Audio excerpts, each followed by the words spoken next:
Hello, friends. Good evening. Welcome to the satsang this evening. My name is Brahmachari Vineet, and this is Brahmachari Sagar. And let's start the evening, this satsang, with some chanting and a short meditation, and then we can go into the discourse. The chant is I will sing thy name. I will sing thy name, I will drink thy name, and get all drunk, oh, in thy name. I will sing thy name, I will drink thy name, and get all drunk, oh, with thy name. Om Guru, Om Guru, Om Guru, Om. Om Guru, Om Guru, Om Guru, Om. Om Guru, Om Guru, Om. Om Guru, Om Guru, Om Guru, Om. I will sing thy name, I will drink thy name, and get all drunk, oh, in thy name. I will sing thy name, I will drink thy name, and get all drunk, oh, in thy name. Om Guru, Om Guru, Om Guru, Om. Om Guru, Om Guru, Om Guru, Om. Om Guru, Om Guru, Om Guru, Om Guru, Om Guru, Om. I will sing thy name, I will drink thy name, and get all drunk, oh, with thy name. I will sing thy name, I will drink thy name, and get all drunk, oh, with thy name. Om Guru, Om Guru, Om Guru, Om. Om Guru, Om Guru, Om Guru, Om. Om Guru, Om Guru, Om Guru, Om Guru, Om. I will sing thy name, I will drink thy name, and get all drunk, oh, with thy name. I will sing thy name, I will drink thy name, and get all drunk, oh, with thy name. Om Guru, Om Guru, Om Guru, Om. Om Guru, Om Guru, Om Guru, Om. Om Guru, Om Guru, Om Guru, Om Guru,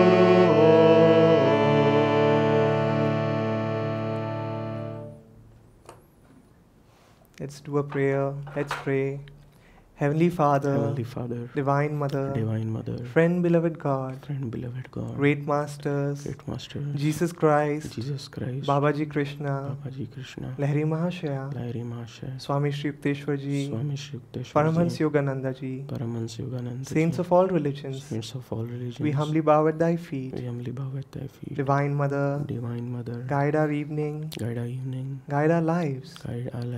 May we always feel thy presence in our hearts. We thank you for this life, for the spiritual path, and for the divine yearning.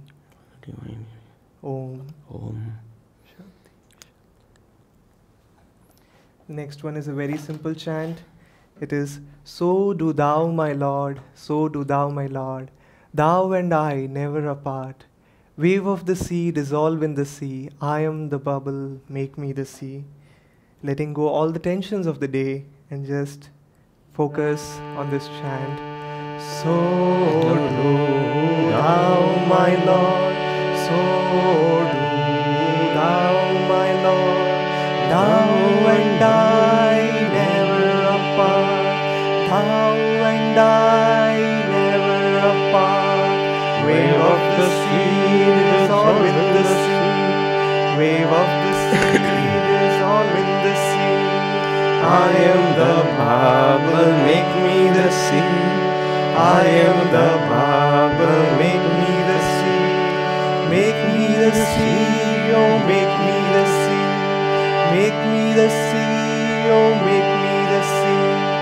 Wave of the sea, dissolve in the sea. Wave of the sea, dissolve in the sea. I am the bubble, make me the sea.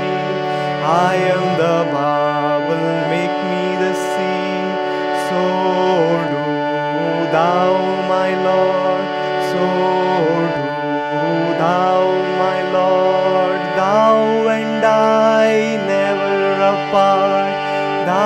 and I never apart. Wave of the sea dissolve in the sea. Wave of the sea dissolve in the sea. I am the marble, make me the sea. I am the marble, make me the sea. Make me the sea, oh make me the sea. Make me the sea, oh make me the sea. Wave of the sea dissolve in the sea. Wave of the sea dissolve in the sea. I am the marble, make me the sea. I am the marble, make me the sea. So do thou, my Lord, so do thou, my Lord. Thou and I never apart. Thou and I never apart. Wave of the sea dissolve in the sea. Wave of the sea dissolve in the sea. I am the marble, make me the sea. I am the marble, make me the sea. So do thou, my Lord, so do thou, my Lord. Thou and I never apart. Thou and I never apart. Wave of the sea dissolve in the sea. Wave of the sea dissolve in the sea. I am the marble, make me the sea. I am the marble, make me the sea. Oh, I am the marble, make me the sea. I am the marble, make me the sea.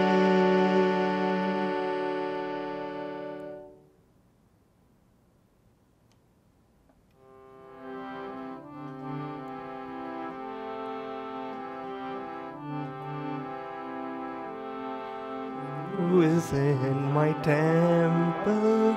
Who is in my temple?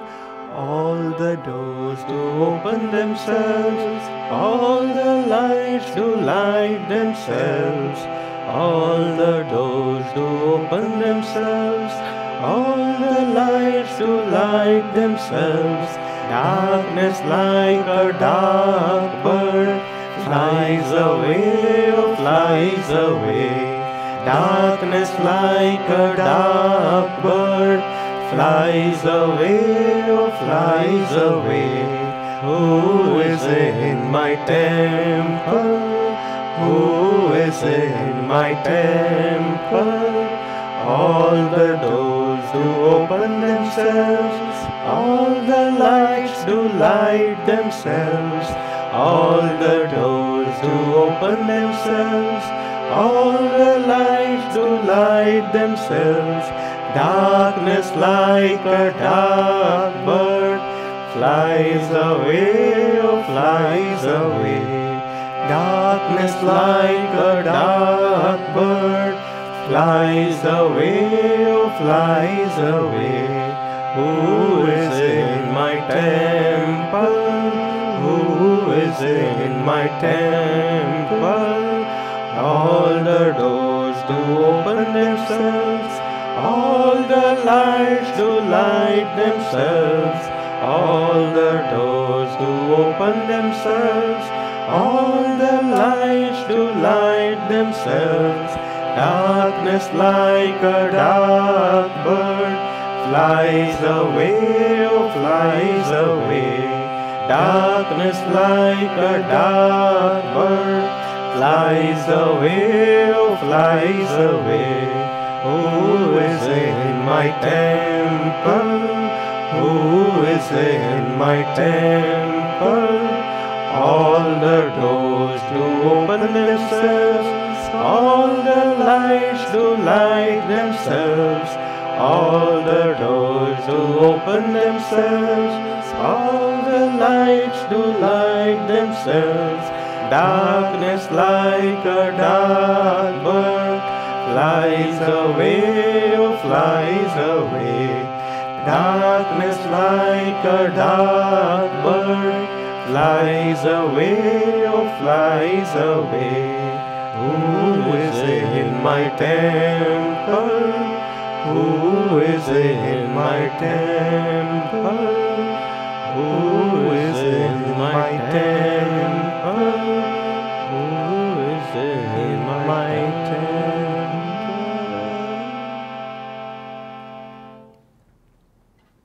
Meditate for about 15 minutes.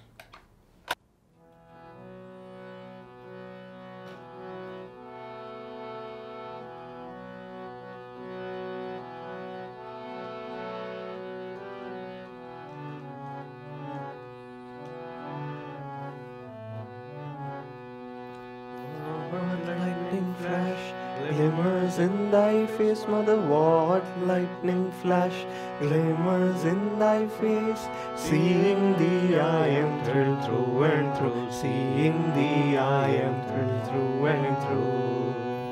What lightning flash glimmers in thy face, mother. What lightning flash glimmers in thy face. Seeing thee I am thrilled through and through. Seeing thee I am thrilled through and through. What lightning flash glimmers in thy face, mother. What lightning flash glimmers in thy face. Seeing thee I am thrilled through and through. Seeing thee I am thrilled through and through. What lightning flash glimmers in thy face, mother. What lightning flash glimmers in thy face.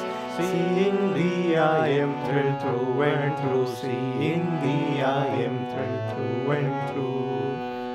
My life is for the Lord, who is untouched by desires of this world. He used enchanting images beyond compare, and who is joy personified, who is joy personified. Wonderful light of this universe, and the universe beyond phenomenon, beyond phenomenon. The life of my life, the life of my life is you. Wonderful light of this universe, and the light beyond. The life of my life is you. The life of my life is you. What lightning flash glimmers in thy face, mother. What lightning flash glimmers in thy face. Seeing thee I am thrilled through and through. Seeing thee I am thrilled through and through. What lightning flash glimmers in thy face, mother. What lightning flash glimmers in thy face. Seeing thee I am thrilled through and through. Seeing thee I am thrilled through and through. What lightning flash glimmers in thy face, mother. What lightning flash glimmers in thy face. Seeing thee I am thrilled through and through. Seeing thee I am thrilled through and through. Seeing thee I am thrilled through and through. Seeing thee I am thrilled through and through. Seeing thee I am thrilled through and through. Seeing thee I am thrilled through and through.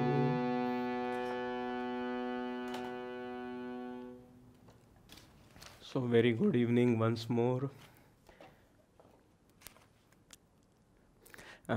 We'll begin with the second half of this webinar. As usual, we'll use some of the excerpts from the Autobiography of a Yogi app, which is available for all Android platform phones. And Vineet and I will share, some thoughts on the dates that we have chosen. I encourage all of you to go get this app, though if you have been listening to this webinar series for a long enough time, I'm sure you have it already. It's available on the Google Play Store. One of the excerpts I've chosen is for February 7th, and this is from the chapter The Blissful Devotee and His Cosmic Romance. Hallowed in splendor, the Divine Mother stood before me. Her face, tenderly smiling, was beauty itself. She spoke, "Always have I loved thee, ever shall I love thee." Now this conversation in particular is from the chapter on Master Mahashaya, who was a devotee, self-realized devotee of Sri Ramakrishna Paramhansa. And Yogananda ji said that Master Mahashaya's peculiarity was this childlike devotion that he had towards God, whom he called his Divine Mother. And as the story goes in the autobiography, the young Yogananda, I don't know how old he was, maybe 9, 7, something like that. He had gone to visit Master Mahashaya, but Master Mahashaya said, "Not now, I'm busy talking to my Divine Mother." And Yogananda ji himself, being this great devotee of Divine Mothers, just couldn't bear it that he couldn't see the Divine Mother. His imperfect gaze was blind to that mother, which Master Mahashaya could see even then and commune and get a response. So he cried and cried and cried for almost an hour, asking Master Mahashaya to intercede with Divine Mother on his behalf. And finally, Master Mahashaya said, "All right, I will."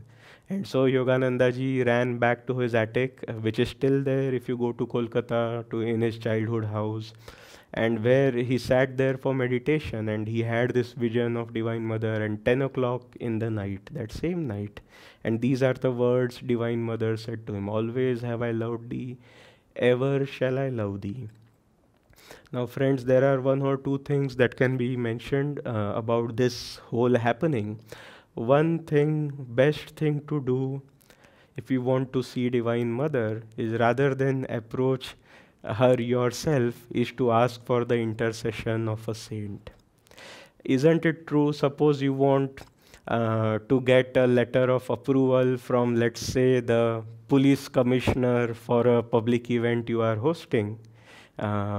Let's say we sometimes have to do that. We have these big events and we need the police permission.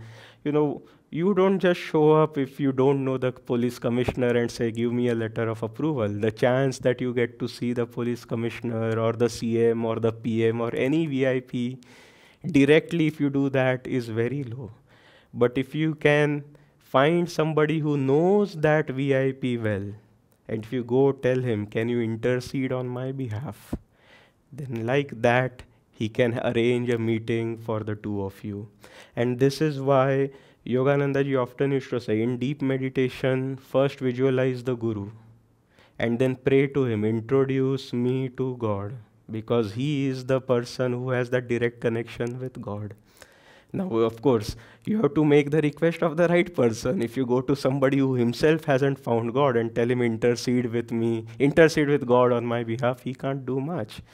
But the true saints can. And here Yogananda ji used his advantage to the hilt, and he told Master Mahashaya, "You have to intercede." And when Yogananda ji himself was a little boy, he and one of his friends meditated on Krishna all night. They decided they wouldn't sleep until Krishna came, but the other boy, as soon as the sunrise happened, he was starting to drowse, and he was saying, "I'm going to go sleep." But Yogananda said, "Oh no, I know Krishna will come. I'm never going to sleep, never going to bed until he comes." And at that moment, Krishna came. And he touched this little boy, and the other little boy also saw Krishna. So intercession is very important, and that's why when we pray, Yogananda ji taught us to pray to the line of gurus and to the great saints. And through their power, we can ascend faster, we can ascend in an easier way. That's why the company of a true saint, as the scriptures say, is the raft over the ocean of delusion. If you have a guru, use his power. He is there to help us. He is God's designated instrument who has been given to us for one purpose: that we go back to God. But why bypass Him? Use that instrument, use that raft, and then you can go very easily over the ocean of delusion. But coming back here, this excerpt is very important also because it says that Divine Mother does come in physical form and she responds. And Yogananda ji often used to say this, that the God who became all human beings can respond to our human yearnings and our human cries in a human way. He is more than human because he became all human beings. And those who practice Kriya Yoga, he said, and then use the heartbreaking devotion to call for God, they get that human response. And that response is on similar lines. Always have I loved thee, ever shall I love thee. Wherever we are in life, whether we feel Divine Mother's response, whether we feel her blessings and support or not, when one day she will come to us, and she has to, that's our destiny, she will say the same things, even during those times when you thought you were alone, even then when you thought I wasn't listening to you. Always have I loved thee, ever shall I love thee. So let's build this deep relationship with Divine Mother and let's ask very deeply for that response.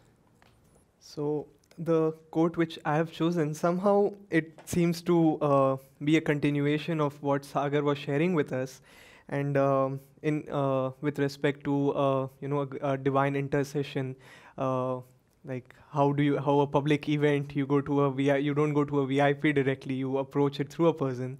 Similarly to God, you approach through your guru. So along those lines, I would like to share this quote for February 14. A master's word cannot be falsified. It is not lightly given. The implications in the pledge open out vast metaphysical vistas. A guru must be on intimate terms indeed with the Creator before he can obligate him to appear. If some of you, I think most of you must have read the Autobiography of a Yogi, and this is from the chapter Years in My Master's Hermitage. And this is after the meeting of Yogananda ji, whom we call Master, and Sri Yukteswar ji. And when the first time Yukteswar ji and Master met, Yukteswar ji said that after so and so days, he'll be seeing him in his ashram in Sri Rampur near Kolkata. So when Master went to Sri Yukteswar ji, this conversation had come up. I would like to read a little bit of that conversation before we come to this quote and discuss about it. Here, Master says, here initially what happens is Yukteswar ji says to Master that he could come to his ashram, come to the hermitage whenever he would like to. And Master says that, I would come as much as possible. And then he says, but you have to, here are the words, I would just read it. Every day if possible, Master. Generally, I accept your authority in every detail of my life on one condition. Yes, asked Yukteswar ji, that you promise to reveal God to me. Isn't that wonderful that in his conversation with Yukteswar ji, he puts only one condition. He says that you have to reveal God to me. And following that comes this quote, but just before that quote is a line which was a little humorous to me. It says, an hour-long verbal tussle ensued. Now, an hour-long tussle, why would one wonder, would Master be so insistent on telling Sri Yukteswar ji that, you have to reveal God to me, and I am ready to do whatever you tell me, you have to reveal God to me. Like Sagar was saying that, it is a blessing to have a guru in our life. Guru, it is said in the scriptures that having a true guru is the biggest blessing you could have in any of the three worlds, the physical, astral, and causal. And when you have the guru, why not make the best out of him in terms of, like, not in a worldly sense, but in terms of, like, he has everything, the whole universe to give to you. Why not get that?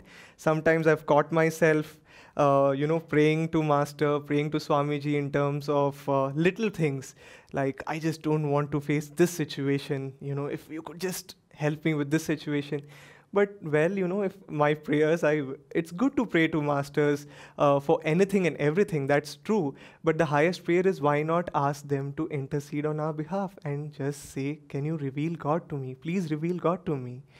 And once you know God, once your guru has revealed God to you, then all your problems, all your things are set aside. Like Lahiri Mahashaya would say, solve all your problems through Kriya Yoga. And once you have God, all your problems are solved.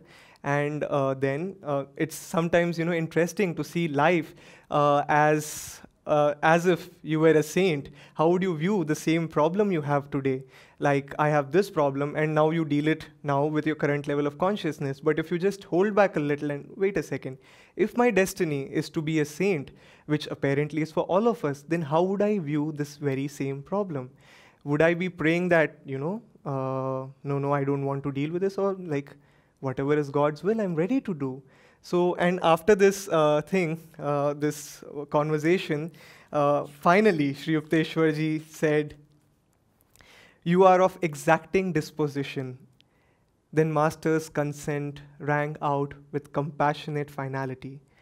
"Let your wish be my wish." Lifelong shadow lifted from my heart. The vague search hither and yon was over. I had found eternal shelter in a true guru. So, isn't it true that our life completely transforms when we find our master?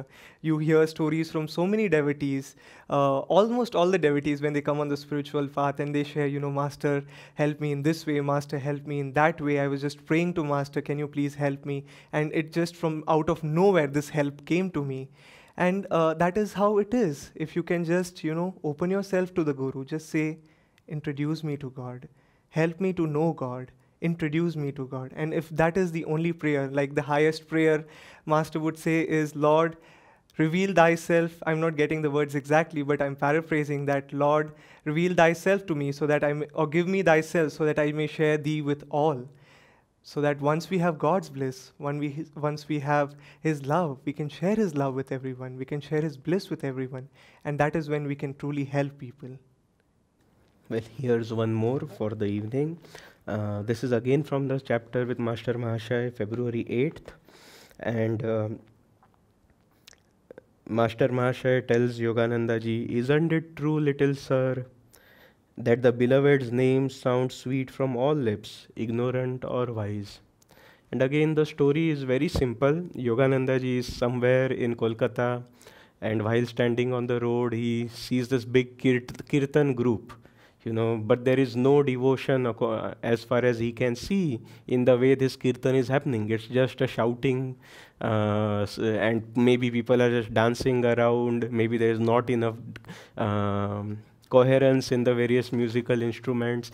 But overall, Yogananda ji's response is in the autobiography. He says how undevotionally they are chanting the name of the cosmic beloved. That's how Yogananda ji feels. And as soon as he says that, to his surprise, he sees Master Mahashaya walking towards him. And though Master Mahashaya is always calm and loving, this time he is a bit stern.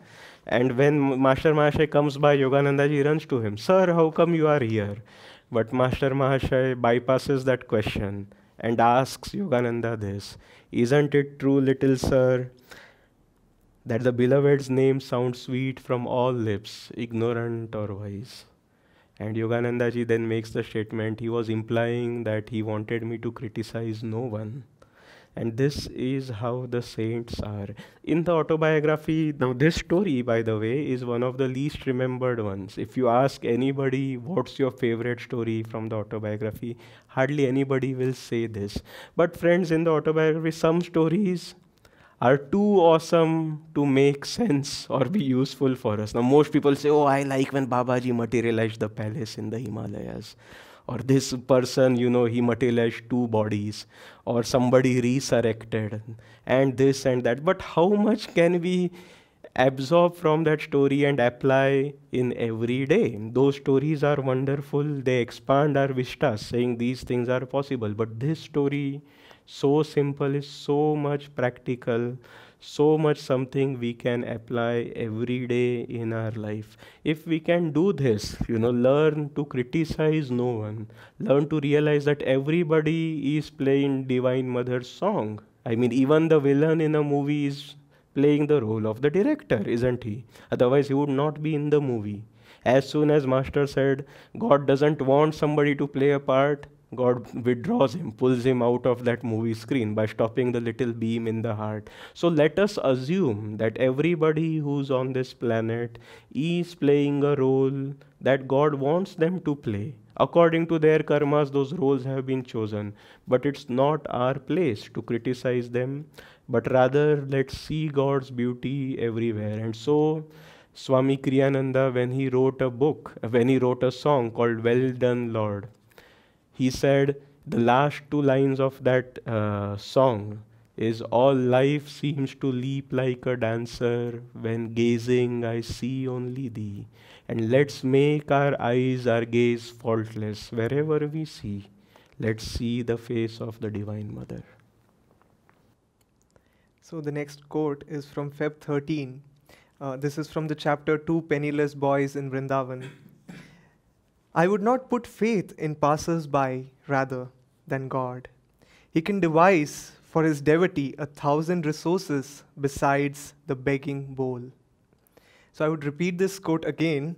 I would not put faith in passers-by rather than God.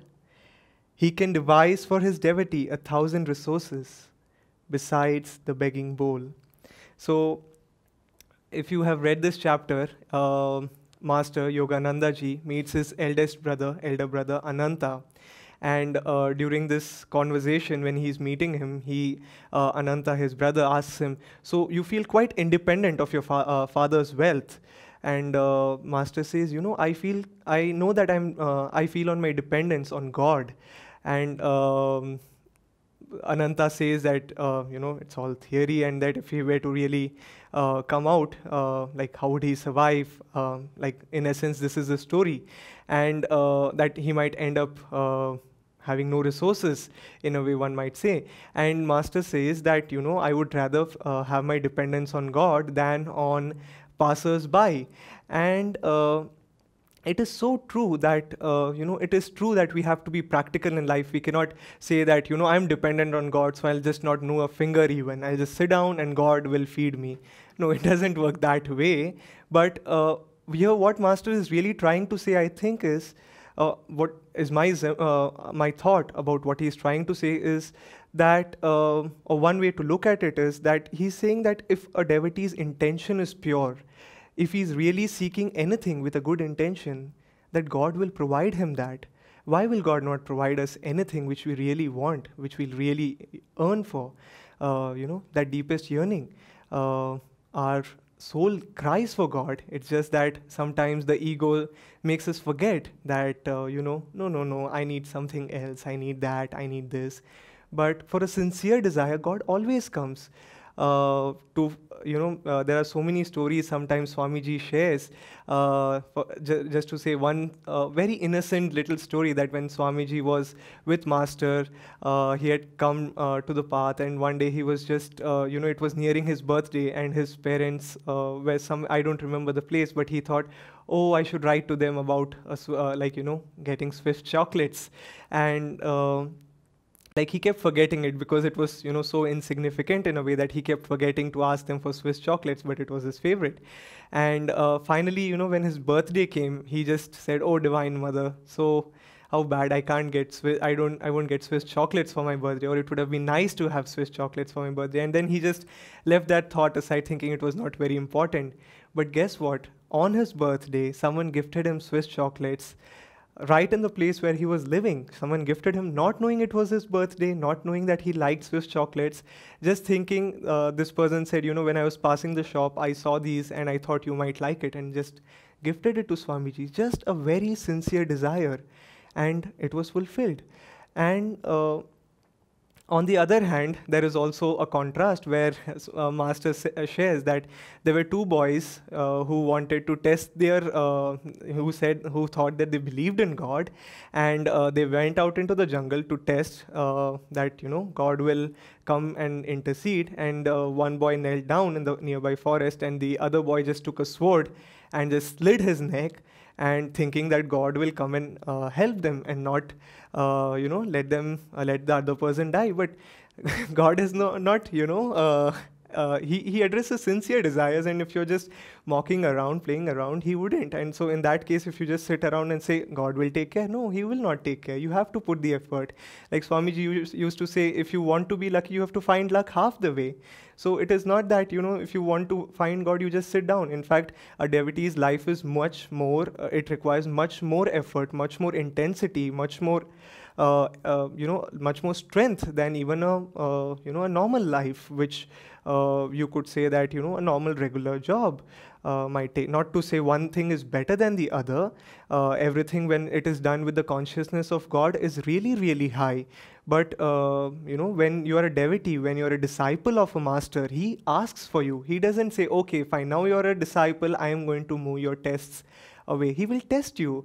And Swamiji used to sometimes say that, people often say that, oh no, God, when they go through a test, oh no, God is testing me, I'm going through a difficult test, I'm going through a spiritual test. He say, for a change, why not you test God?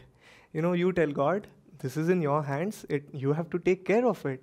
I have a friend who was trying to, just a story to share that how God touches each one's life just where what he needs. And this friend of mine really, really wanted to, take Kriya Yoga, and he wanted to, but he was not near any of the centers. And it takes some time and few classes during weekends. If you have taken Kriya, you would know, or any class, that you have to go during weekends and attend these classes. And he was not close to any place. But just he had put this thought that, God, how do I do it? He had decided, his parents were supportive of him. He had decided that I'm going to talk to them, and no matter what chaos it is, I'm just going to, go and take these classes which I want to take. And just at that moment, when he had decided firmly that I am going to do this for God, he suddenly gets a mail from a professor of his who was completely against his, idea of giving life to God or having spiritual practices.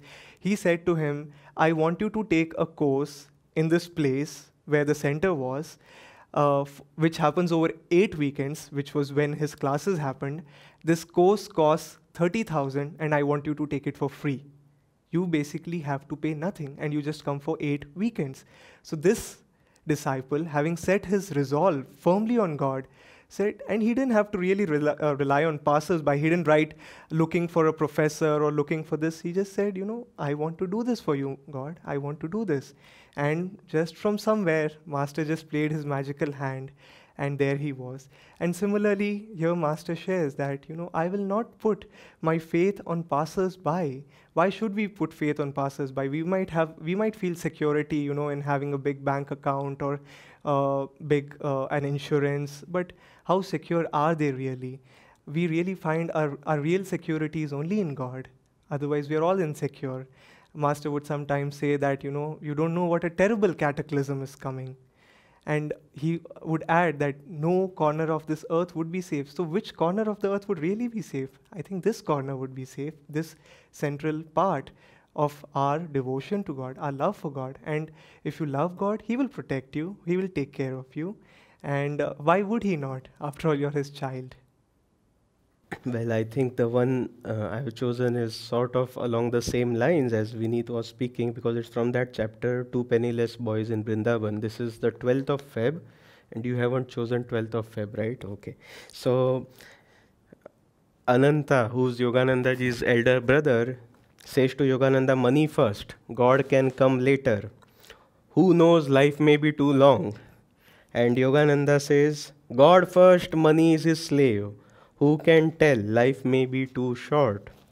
And this is, of course, from that chapter where they are, sort of discussing who's right. Is it Master or his elder? Anantlal Ghosh is Yogananda's elder brother. He was always sort of materially minded rather than spiritually minded, and there would be friction between him and Yoganandaji. So Ananta was telling him, money first, God later. First get your job and career and all that. God can come later because life might be too long. And Yogananda ji said, God first, money is his slave. Life may be too short. Now, there are two things I want to ask just to make it fun. Here's how I would put it. Statement A, made by Ananta, money first, God later. Statement B, made by Yogananda, God first, everything else later. Which statement are you and I and we all following? It's a question because I think all the listeners of this particular webinar are disciples, not of Ananta, but of Yogananda ji.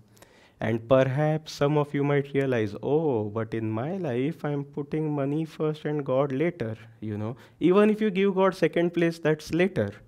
And Yogananda ji's teachings are God first, everything else later. So ask yourself, in your life, have you placed God first? And if the answer is no, correct it, for the simple reason is we are disciples of Paramahansa Yogananda ji, and this was his instruction to us. Now, that having said that, of course, Yogananda ji said that when he said God first, and when he told his disciples God first, he wasn't telling them to become, forget every other responsibility and just chant the name of God. That's not how he lived. He was very practical. He ran an organization. He had to have the funds to feed his disciples and to take care of the organization. Same with Swamiji. But the motive behind everything was God first. And what does it really mean? This is a question to be asked. What does God first really mean? Because otherwise, how do we follow Yogananda ji's guidance? And I think now that can be a whole class in itself. But I think it means finding out what our divine duties are. Just today Naya Swami Jyotish wrote a post, A Touch of Light, and there he includes an excerpt from Yogananda ji's letter to Rajarshi. And there Yogananda is writing Rajarshi, he says very few people know what divine duties are and what are self-created duties. And he said the first step is to realize, find out what your divine duties are, because those have to be taken care of. And then he said that's not enough. Even fewer people know how to do divine duties in a divine way, according to the divine's wishes. Some people try to do the divine duties according to their own wishes and desires. And he said, no, first find the divine duties, then try to do them according to the divine's wishes. And then he told Rajarshi, your duty is to meditate and to take care of your business and to keep asking God as you tackle every question for his guidance and for his support. And so this is how we can put God first. And Anantalal perhaps never understood this, that Yogananda was not telling him, become a Brahmachari or a Swami like me. That wasn't Ananta's life goal.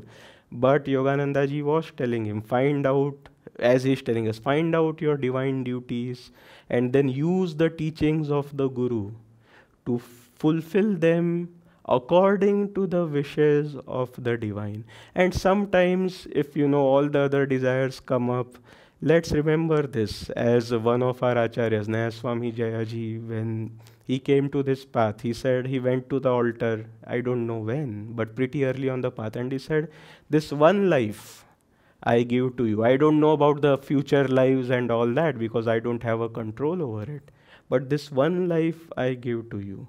And so it's just one life. If it doesn't work out, then you will have, and I will have other opportunities in other lives, to indulge in other things. But for this one life, let's make that firm resolution. God first. And let me pass it back to Vineet in case he has something to add. Yeah, it's just interesting which Sagar was sharing about that, what our divine duties are. And for example, Rajashri had a very big role to play in the world, and that was his divine duty. Master asked him to do that. So it's a very important thing for each one of us individually to know what our true dharma is. And I would just read one quote and maybe very briefly share, which is from Feb 11, which says, ordinary love is selfish, darkly rooted in desires and satisfactions. Divine love is without condition, without boundary, without change. The flux of the human heart is gone forever at the transfixing touch of pure love. I'll read the last line again. The flux of the human heart is gone forever at the transfixing touch of pure love. This quote Sri Yukteswarji, these words Sri Yukteswarji shares with Master when he met him for the first time. And if you have read it, or I would encourage you to read it, read this chapter of Master meeting Yukteswarji for the first time. And Yukteswarji, during this meeting, he tells him, I give you my unconditional love. Now, it is very hard sometimes to understand what unconditional love is. I sometimes read this word unconditional love, and I just, it is one thing to understand it intellectually, and it is one thing to realize it. And but I was just thinking, what is unconditional love, or how could we get there? And the answer came in the very next line, which I repeated to you the second time. It says, the flux of human heart is gone forever at the transfixing touch of pure love. So our friendships, our love, our liking for people is based on likes and dislikes. If someone does something good for us, we are happy. If the same person doesn't do something which we were looking forward to, it makes us unhappy. And that is where the science of yoga comes, which says yoga's chitta vritti nirodh. So till we have this chitta, it is very hard to have that pure unconditional love. But how can we calm that chitta? How can we really, have that essence of pure love? It is really by engaging ourselves into devotional activities, offering ourselves more and more to God. And it can be from one step at a time. It doesn't have to be like God will just blow his door and come into it. It will be a step-by-step process that, you start chanting more, you start meditating more. And even if it is not more, you just going deep. You start going deep into your chanting. You start going deep into your practicing the presence of God in your japa, in your practicing your love. You start, when you see people, you start practicing, there is Master behind him, there is God behind him, there's divine behind him. And that is how slowly we come to the state where we can really love people unconditionally. So let us try to bring our life in a way where we can love people, where we can help people, and purely from a motive of what a master would see them. How would he see them? How would he like to serve them? And if we just have that consciousness, then things become really easy. The kinks really have been ironed out already if we can work and tune in to the consciousness of a master. Joy to you.